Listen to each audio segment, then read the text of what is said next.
เซสชั่นบ่ายของเราเนี่ยเรามีหลายช่วงแล้วก็แต่ละช่วงเนี่ยน่าสนใจมากๆเลยนะคะก่อนที่เรา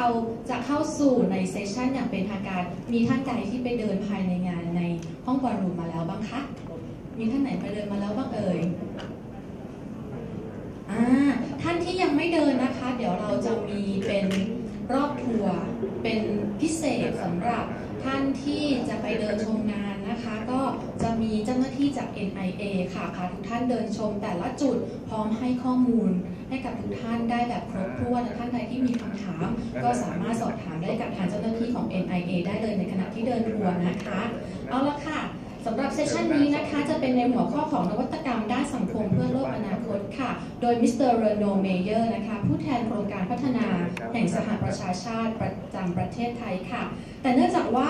ท่านวิทยากรติดภารกิจด่วนนะคะไม่สามารถมาพบกับทุกท่านได้แบบ in person แต่ทางคุณเรโนค่ะได้ทำวิดีโอมาแชร์ให้กับทุกท่านได้ร่วมรับฟังกันค่ะ First of all for this session I would like to say apologize for all of you on topic of social innovation shaping the future by Mr. Reno Mayer because he has an emergency cause that he cannot come to join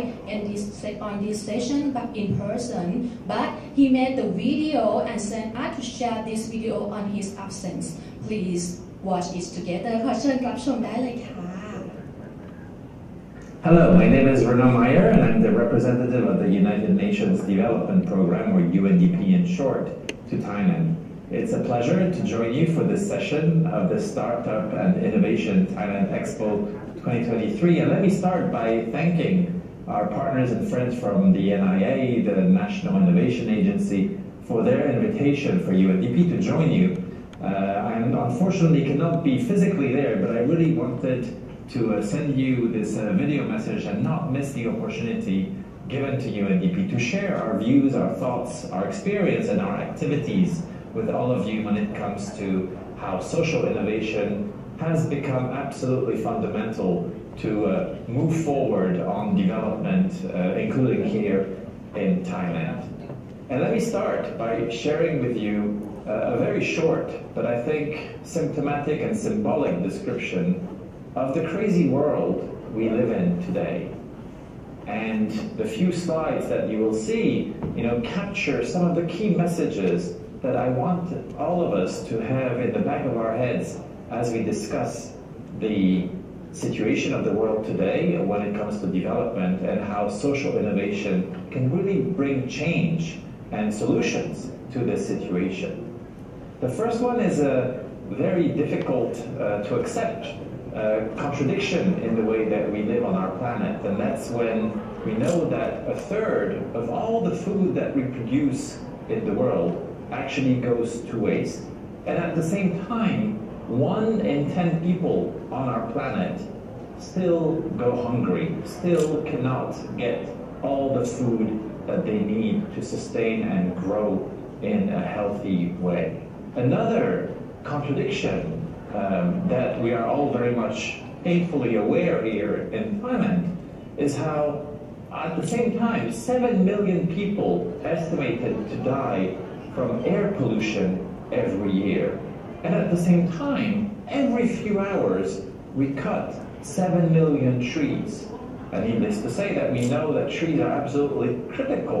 to regenerate and improve the air, the quality of the air that we breathe. So another fundamental contradiction in our behavior, in the way that we interact with our ecosystem. The third and last example is when it comes to our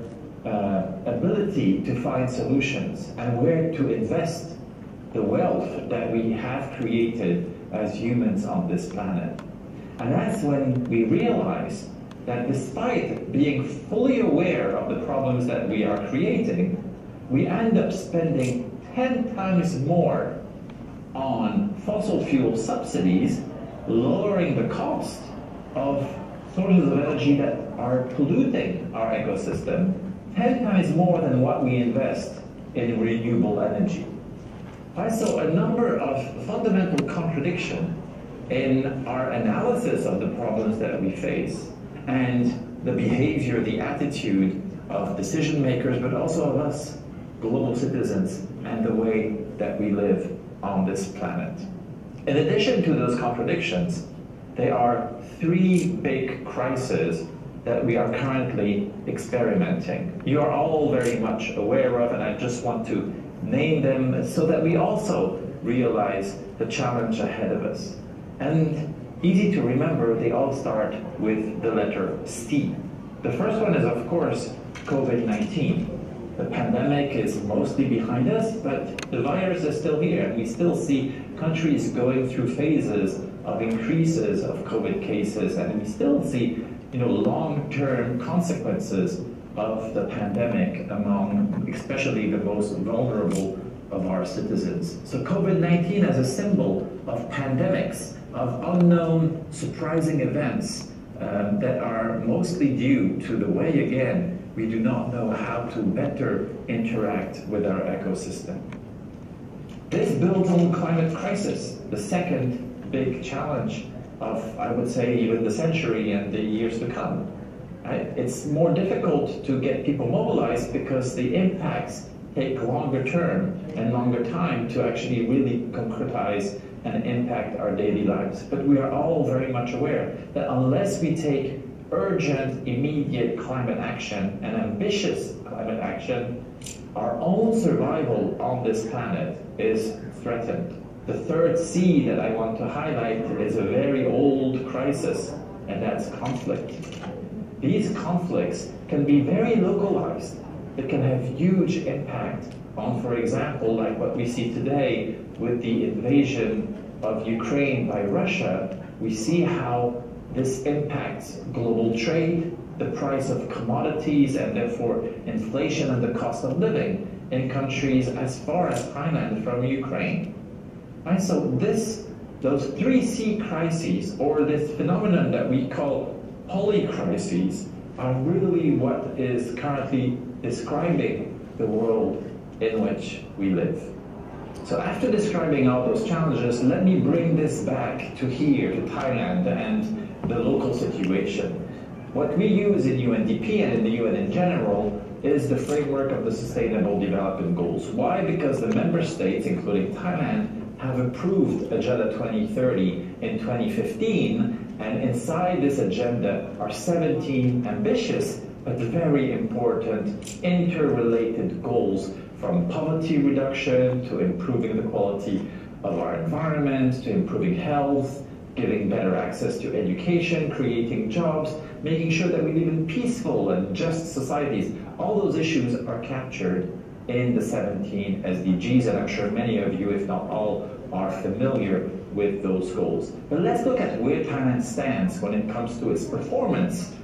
towards achieving those 17 goals. And as we can see from this diagram that comes from our colleagues in SCAP for 2022, Thailand in most of the goals is making progress, but we see that this progress lags and is putting Thailand behind on its progress. As you can see, none of the goals, with the exception of SDG 1, is actually where it should be when we go back to the year of 2022.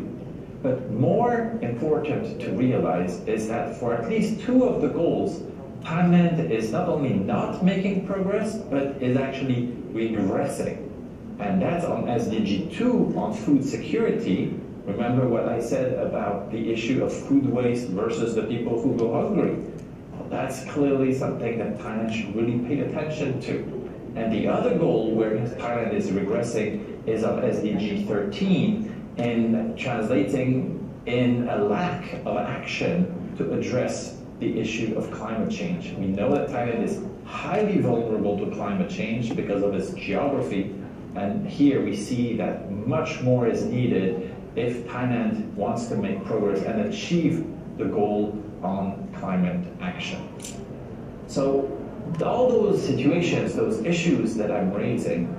really lead to one major conclusion, is that the problems we have today cannot be addressed. We cannot find solutions that go back to what we have been doing for so long, right? Single issue solutions, top-down approaches, the idea that a few smart decision makers can come up with solutions and just expect the rest of our societies to simply implement those solutions, all this, old historical way of addressing development challenges just won't work today. We need to completely rethink the social dynamics in our society, the way that people interact, and we need to also look at new approaches that disrupt, this negative series of crises and challenges. And this is why in UNDP, one solution that we are promoting is precisely social innovation. What do we mean by social innovation? We really mean rethinking the interaction between people and society. So the whole engineering of those relationships and how decisions are made for the society to move forward, but also looking at who gets involved, what issues are we going to discuss, and what methodologies, what approaches we're going to apply. So let me quickly break this down into what, who, and how. So let me start by unpacking what I mean by the what. And the what calls for holistic solutions. Solutions that tackle not one single issue at a time, but bring them together. Because it's really this interdependence, this interrelationship of issues that is a characteristic of the nature of the challenges we face. An example in UNDP is how we address food systems, how we take this as an entry point to address not only the way that farmers work in their fields and how they produce, but also how they transform, how they link to market, to the hospitality sector, to the tourism sector. It's this holistic approach of issues and how climate comes and impacts the production of fruit and vegetables, for example, in a province of Thailand. So this holistic approach to the issue is really what is now required. And it's very much embedded in, again, the 17 goals of the SDGs, which we do not want to tackle independently one from another, but really look at them as a whole package. If we do this, then very logically, the who is fundamentally important, because then not one single group or one single organization can alone find the solutions that are needed. So who, under a social innovation approach, requires to bring multi-stakeholders and representatives of various organizations and sectors of our society. We need, of course, the decision makers, but we're also going to need the private sector. We are going to need civil society and the communities themselves. So creating platforms that promote an inclusive approach, the participation at equal footing of representatives, so that everybody has a voice, everybody is able to bring their perspective on both the analysis of the problem and the identification of a solution. And this brings me to the how. How do we make all this gel, take place, and transform ideas into action? And there are several methodologies that we use that are used by the UNDP office, by programs such as Youth Collab, bringing the young people and the entrepreneurs together, or the Thailand Policy Lab, where together with the government, we really re-engineer the way that public policies are being formulated. So those methodologies, those approaches, include social listening, co-designing, holistic thinking, but also foresighting to project ourselves through modeling in the future and look at what impact an action may have on the ecosystem. So a number of tools that we are developing, that we are training our counterparts on, and that we are using together to identify the solutions for tomorrow. So in conclusion, the message that I really want to share with you all today, and I hope that you will take it forward through this event with our colleagues and friends from NIA, is how social innovation is really not an option, but a must in the way that we promote sustainable development, by putting people at the center, by really fostering inclusion and participatory approach, looking at bottom-up processes, looking at decentralization as an approach to really bring the community in the decision-making and tackling those problems, going down to their root causes and finding holistic solutions to ensure their sustainability. It's a tall order, but it's the only way to go if we need to make sure that Thailand is going to make progress towards the SDGs, and if as a global humanity, we are going to be able to survive on this planet. Thank you for your attention, and I look forward to continuing the engagement with all of you. Khap. Thank you very much, Mayor, for sharing us on the topic social innovation shaping the future. อย่างที่คุณเรโนได้บอกไปนะคะว่านวัตกรรมไม่ใช่ทางเลือกแต่เป็นสิ่งที่จำเป็นค่ะต้องขอบพระคุณนะคะคุณเรโนเมเยอร์ค่ะเป็นอย่างสูงที่ท่านติดภารกิจแต่ท่านก็ยังทำวิดีโอนะคะมาแชร์ให้กับทุกท่านนะคะได้ร่วมรับฟังกันค่ะ